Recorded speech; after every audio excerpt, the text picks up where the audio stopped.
de la Casa Museo José Carlos Mariátegui, el profesor Ricardo Portocarrero Grados. Es historiador de la Católica, ha realizado estudios de maestría en América Latina Contemporánea por la Universidad Pablo de Olavide, es candidato doctor por el Instituto Universitario Ortega y Gasset. Bueno, le vamos a dar la palabra para que nos hable sobre, el título de su ponencia es Las cartas de Italia de José Carlos Mariátegui, fuentes y problemas. Adelante. Muchas gracias. He tenido que hacer un poco la finta de salir y volver a entrar. En fin, no ha sido decisión mía comenzar, simplemente ha sido las casualidades de la programación. Bueno, mi ponencia de esta noche en la práctica es un intento por incentivar e invitar a los jóvenes investigadores a leer a Mariátegui.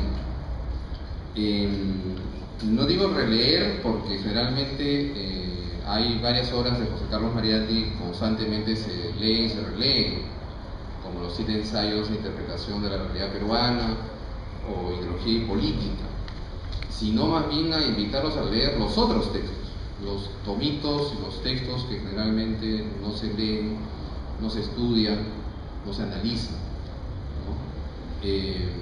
Como por ejemplo Cartas de Italia, que es el tema de mi presentación de esta noche.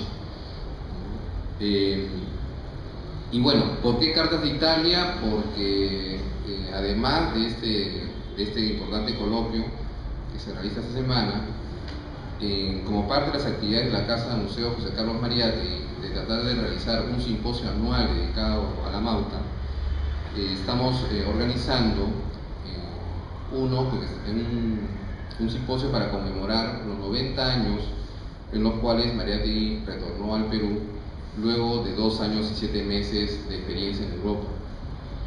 Y bueno, parte de la realización de este evento incluye elaborar una pequeña exposición sobre este tema, y obviamente pues hay que documentarse, hay que preparar, hay que hacer una propuesta y yo releyendo estos textos justamente empezaron a surgir algunas ideas al respecto, pero sobre todo, como digo, lo que justamente me interesa hacer es llamar la atención acerca de estos textos que realmente han sido muy poco estudiados y que cuentan de una otra manera con información importante para repensar una etapa fundamental de la vida de Mariátegui, porque es justamente la etapa en la cual él culmina su proceso de formación política e ideológica. O sea, prácticamente se plantea la idea de que como Mariátegui era marxista, pues simplemente todos los marxistas son iguales, o sea, mantienen las mismas tesis, ¿no? Prácticamente hay que ver algunas influencias, solo importan algunas influencias, y entonces el motivo de esta ponencia es plantear nuevos temas y nuevas preguntas. Pero antes de eso, y eso es lo que voy a trabajar ahora, es justamente el problema metodológico. Yo creo que hay, y eso justamente está en el campo de la historia intelectual, plantear los problemas metodológicos, ¿no? O sea, cómo leer a Mariátegui, cómo relacionar sus textos con su experiencia vital y el contexto histórico en el cual se formó. Y entonces decidí empezar por el principio, que es hacer un trabajo de revisión metodológica y de fuentes, ¿no? Porque también hay otra idea bastante aceptada, pero que no es verdad. Es como que sobre Mariátegui, las fuentes, sus escritos, no habría más que encontrar cómo trabajar. Eso no es necesariamente así. Entonces, voy a centrarme hoy esta noche en las fuentes y las principales dificultades que uno encuentra en cuanto al trabajo metodológico para poder revisar esta importante etapa de la vida de Mariátegui, que creo que es relevante hoy en día justamente para plantearnos el tema de la investigación, el estudio y por supuesto de los proyectos políticos en el Perú de hoy. Entonces, en primer lugar, no se puede hablar del estudio de Mariátegui y de esta etapa de su vida sin mencionar obviamente a su estudioso más importante, que fue Guillermo Rubillón, una obra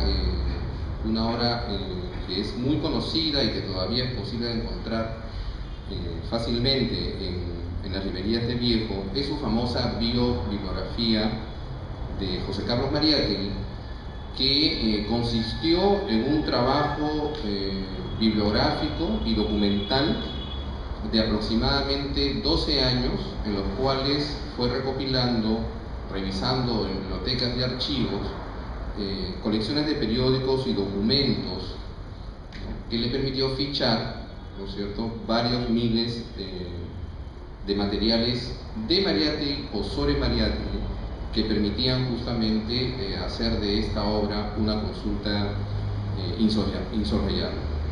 Si bien la versión definitiva se estableció en 1963, prácticamente desde entonces no se ha vuelto a hacer un trabajo de la misma envergadura.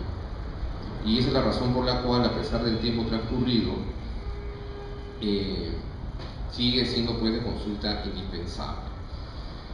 Lo que resalta en relación a los problemas actuales es que, esto desgraciadamente es así, desde los años 60 hasta el día de hoy, si existían colecciones de periódicos asequibles y prácticamente completos, hoy en día buena parte de esas colecciones se encuentran deterioradas o se han perdido, ¿no? Y eso pues nos remota al viejo problema de los historiadores peruanos, el problema de los archivos y el problema de las bibliotecas. Entonces es una primera cosa que definitivamente tenemos que enfrentar. En ese sentido hay que resaltar que la mayor parte de la documentación y material sobre la vida de Mariátegui está publicada como documentos secundarios. Entonces, la revisión de esta obra también es fundamental porque, como es monumental, también tiene errores comprensibles para un trabajo de este tamaño.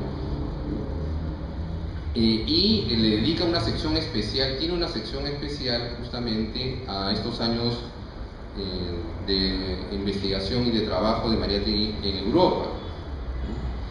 Él logró consultar efectivamente una colección de periódicos mucho mejor de lo que contamos hoy en día, y él fichó buena parte de la producción periodística y también la correspondencia que entonces se conocía acerca de Mariátegui. Fue en base a esta información que a principios de los años 70 se publicó la primera edición de las Cartas de Italia, ¿no?, en la cual llegaba un poco más de una veintena, ¿no?, e inclusive se exponía en las noticias de la primera edición de que faltaban todavía encontrar dos textos importantes, o sea, que eran además los primeros que él había escrito y que Rubillón había fichado, o sea, sencillamente se habían perdido.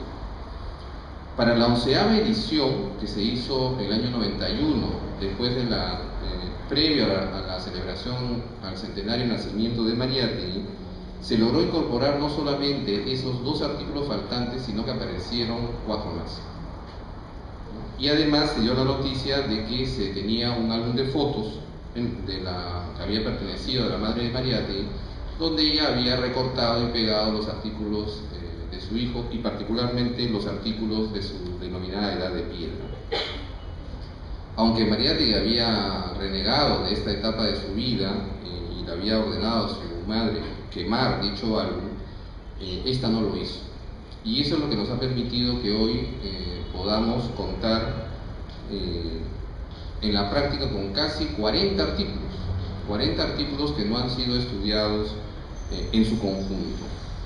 Un último artículo apareció adicionalmente en la edición de Mariátegui Total, que fue un intento de recopilar en 2 grandes tomos todos los escritos, la correspondencia y las fotografías de Mariátegui que se conocían hasta entonces.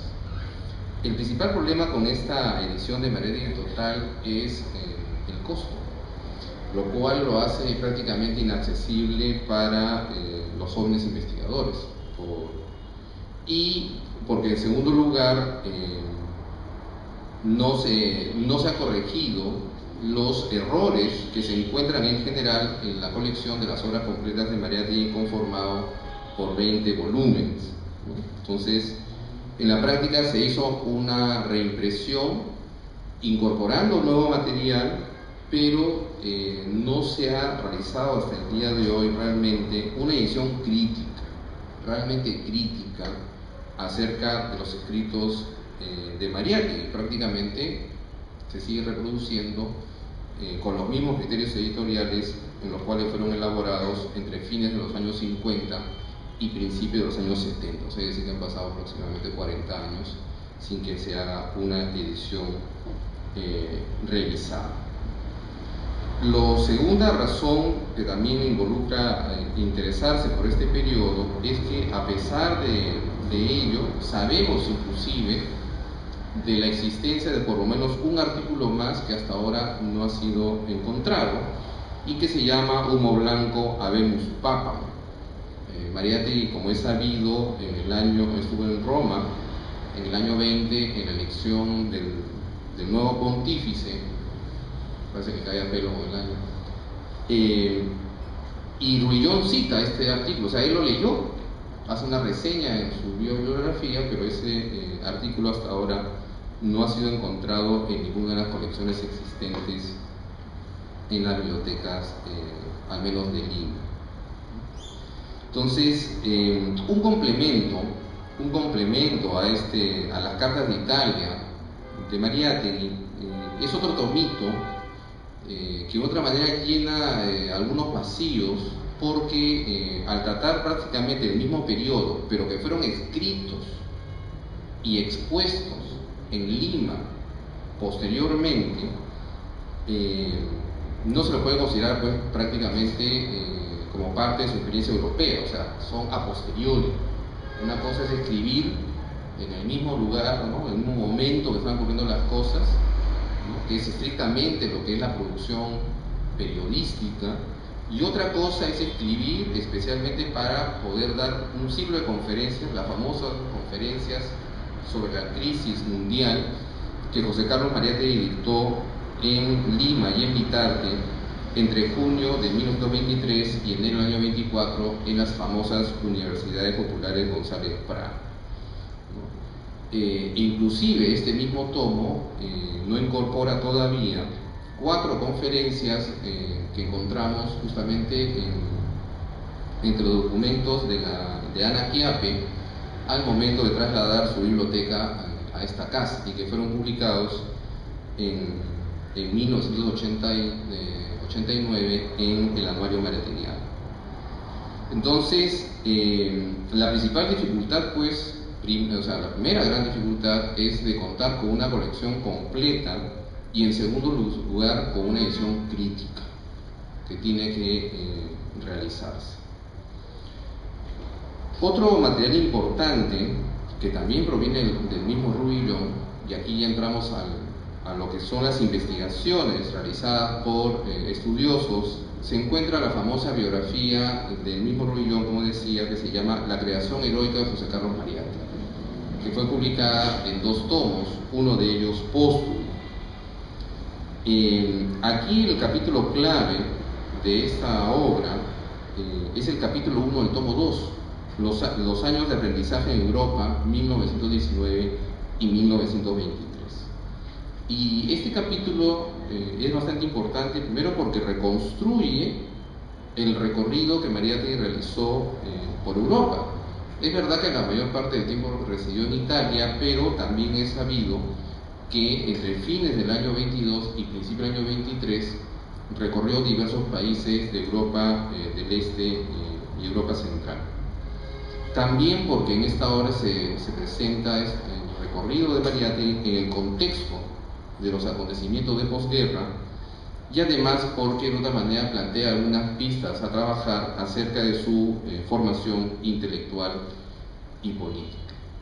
La única crítica que habría que hacerle a esta obra es que, un poco por el estilo de la época, está novelada.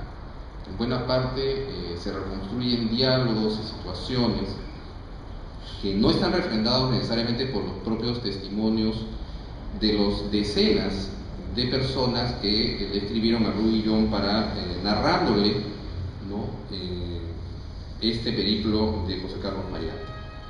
Un segundo estudioso fundamental, que todavía está vivo, es Estuardo Núñez. Estuardo Núñez, como bien sabido, es un escritor que conoció a Mariátegui en esta casa cuando él tenía tan solo 18 años.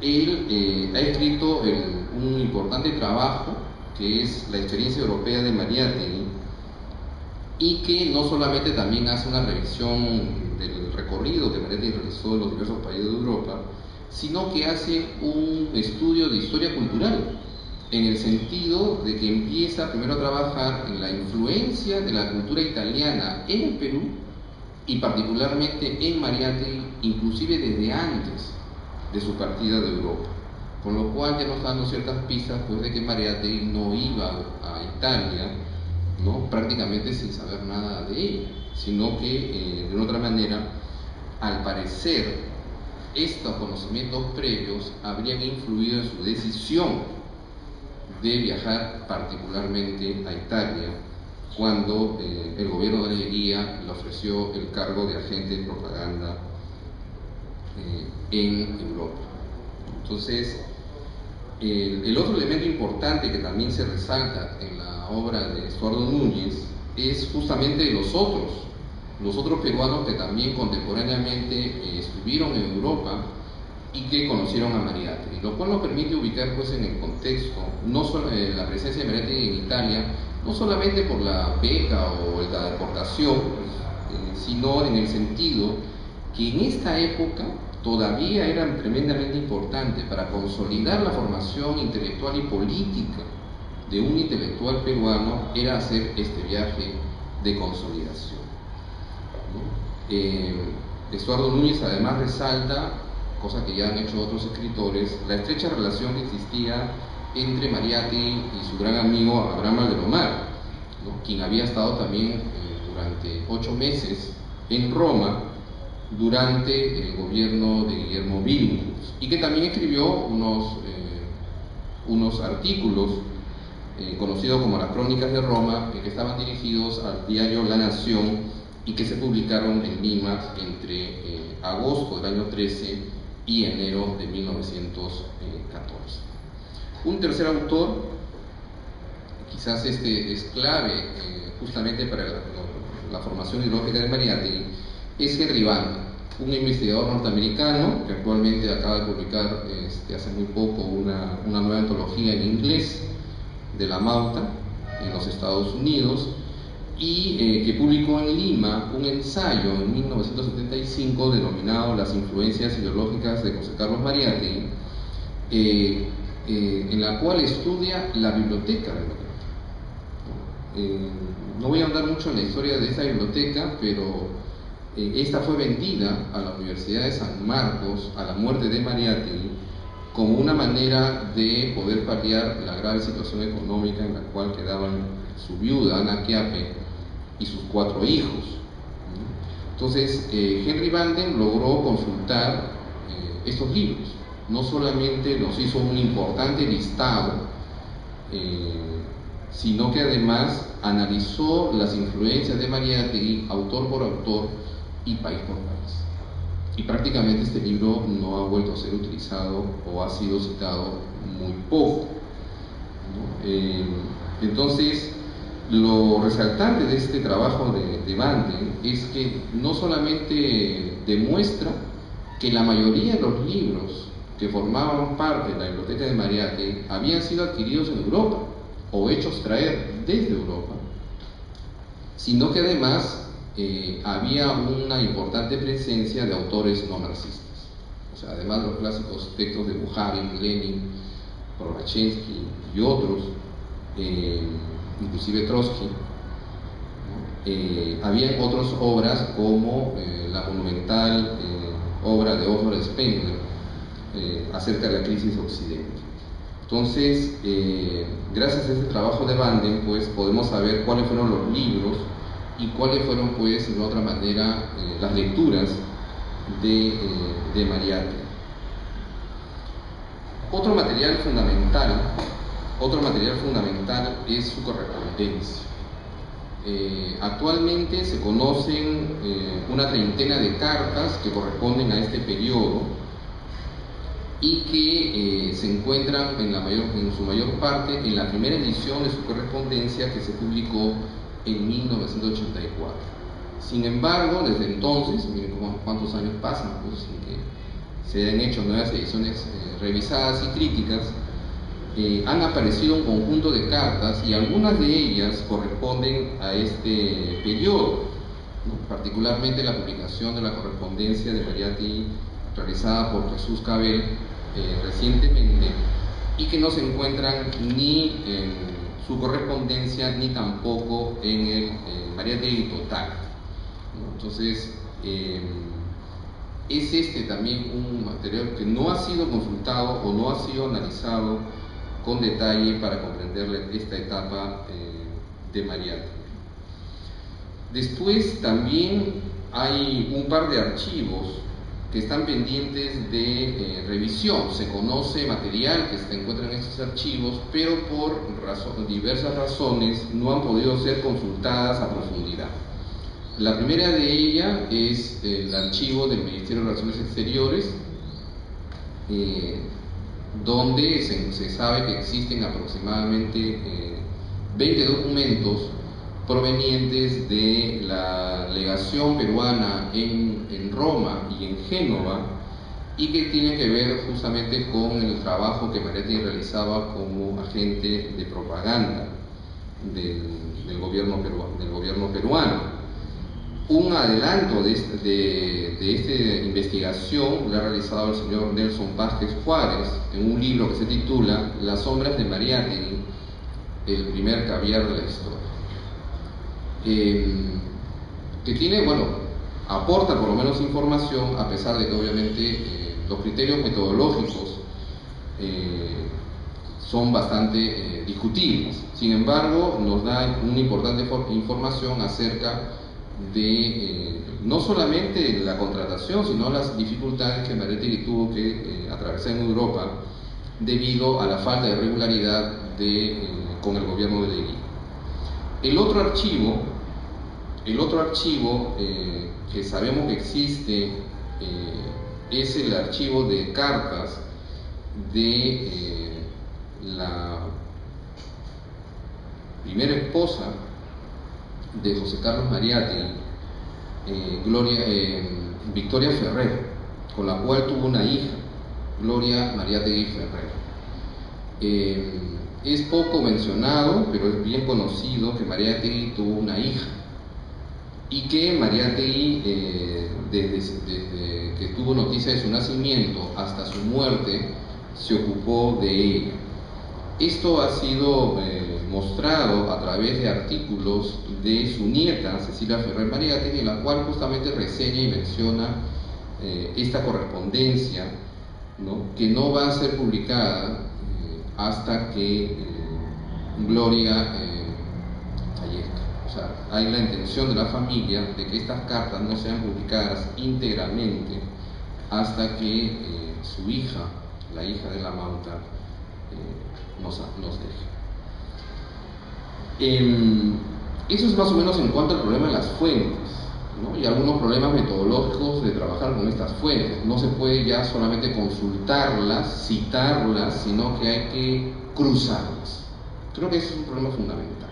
Cruzar la correspondencia, cruzar los artículos con la fotografía, con los testimonios, ¿no es cierto? Y realmente resolver el problema planteado por Rubillón, que era cómo poder finalmente tener la certeza de ciertos acontecimientos y de ciertas lecturas. él lo cubrió novelando, ¿no? Entonces habría que hacer realmente un cruzamiento de información un poco más serio. El otro aspecto que me parece fundamental, y eso tiene que ver con, en cierta manera, el trabajo que han realizado muchos historiadores, ¿no? Por ejemplo, Flores Galindo y Manuel Burga, cuando estuvieron trabajando sobre Túpac Amaru o la utopía andina, recorrieron los territorios, ¿no?, de la revolución tupacamarista, ¿no? O sea, el asunto es que el historiador no solamente debe encerrarse en un archivo, ¿no?, en una biblioteca o en su gabinete, sino que debe viajar, recorrer los lugares donde justamente se desarrollaron estos acontecimientos, ¿no? Entonces, no existe pues hasta ahora ningún trabajo de Mariátegui acerca de su experiencia europea hecha desde Europa, no en el sentido de un investigador europeo que trabaja ese tema, sino de un peruano que vaya a Europa y que de otra manera pueda realizar este viaje. Yo sé que hay problemas de financiamiento, etcétera, pero hay indicios en ese sentido, ¿no? Carlos Roca, por ejemplo, un político intelectual aprista, ha hecho algún recorrido, ¿no?, para el caso de Víctor Raúl de la Torre y eventualmente para José Carlos Mariátegui, ¿no? Entonces, también el doctor Javier Mariátegui Quiape, hijo de la Mauta, visitó Roma y la villa de Corrado, donde Mariátegui había estado. Y hay un artículo y un testimonio sobre estas cosas, pero habría pues, creo, hacer una invitación a tratar de hacer posible con los textos, las fotografías, ¿no es cierto?, con todas estas fuentes, poder hacer un recorrido, el mismo recorrido que Mariátegui realizó en Europa, y quizás reviviendo ese contexto, podamos comprender mucho mejor su obra. Yo quisiera terminar finalmente, me robo 30 segundos más de lo que ya me robé, para resaltar el hecho de una idea fundamental que Mariátegui ya vislumbraba aquí en el Perú, así ya lo resaltaba Alberto Flores Galindo en su famosa agonía de Mariátegui, pero que lo va a tener más claro en Europa, y es que en ese entonces existía la visión y para muchos la gran certeza de que la crisis de posguerra de Europa era en la práctica una crisis civilizatoria, una crisis final, y que por lo tanto, ¿no?, la revolución rusa, el marxismo, de otra manera eran expresión de una etapa de transición hacia una nueva sociedad, hacia una nueva civilización alternativa al sistema capitalista, ¿no? Y esta idea no era solamente de la izquierda, ¿no? He citado hace un momento, y Mariátegui lo leyó y estaba en su biblioteca, el libro de Oswald Spengler, ¿no? Justamente donde habla justamente de esta crisis terminal de la cultura europea. No es de extrañar pues entonces que, además de los artículos escritos por Mariátegui para el diario El Tiempo, ¿no?, él hiciera un recorrido por todo, como decía, por un conjunto de países, de los cuales justamente no escribió. Ese es el asunto. O sea, cuando Mariátegui escribe su carta de Italia, lo hace solamente y fundamentalmente desde Italia. Pero esa otra parte de su experiencia europea, su periplo, sus viajes, recorriendo los países que habían tenido revoluciones, ¿no?, que buscaban repetir la experiencia soviética, sobre ello prácticamente Mariátegui no nos ha dicho en ese mismo momento. Lo que nos ha dicho sobre eso nos lo dijo después en las célebres conferencias de la Universidad Popular. Entonces, eso implica nuevamente, una razón metodológica no es lo mismo dar testimonio inmediato de algo que se está viviendo a una reconstrucción a posteriori de lo que se ha visto. Y creo que estos elementos, de otra manera, pueden ayudarnos pues a tener una mejor comprensión de esta experiencia europea de Mariátegui. Muchas gracias.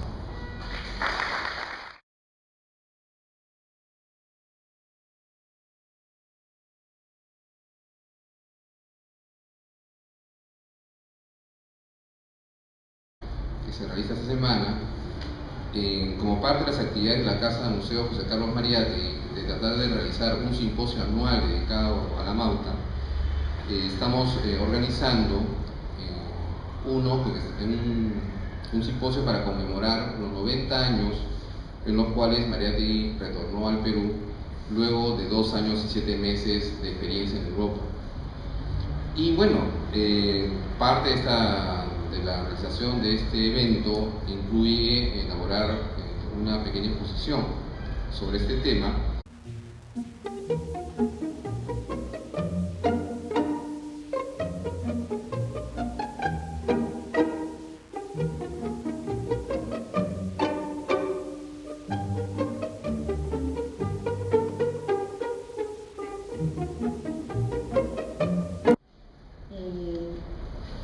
El director de la Casa Museo José Carlos Mariátegui, el profesor Ricardo Portocarrero Grados.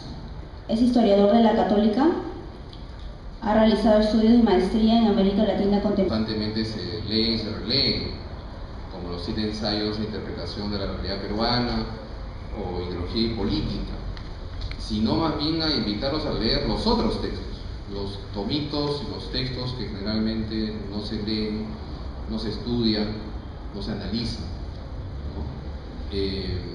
Como por ejemplo Cartas de Italia, que es el tema de mi presentación de esta noche. Y bueno, ¿por qué Cartas de Italia? Porque además de este importante coloquio, no ha sido decisión mía comenzar, simplemente ha sido la casualidad de la programación.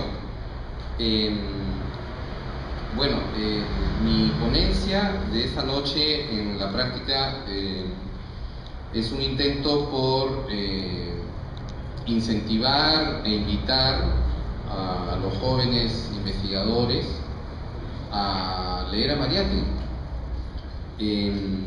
No digo releer porque generalmente hay varias obras de José Carlos Mariátegui Contemporánea por la Universidad Pablo de Olavide. Es candidato doctor por el Instituto Universitario Ortega y Gasset. Bueno, le vamos a dar la palabra para que nos hable sobre, el título de su ponencia es Las Cartas de Italia de José Carlos Mariátegui, fuentes y problemas. Adelante. Muchas gracias. He tenido que hacer un poco la finta de salir y volver a entrar. En fin,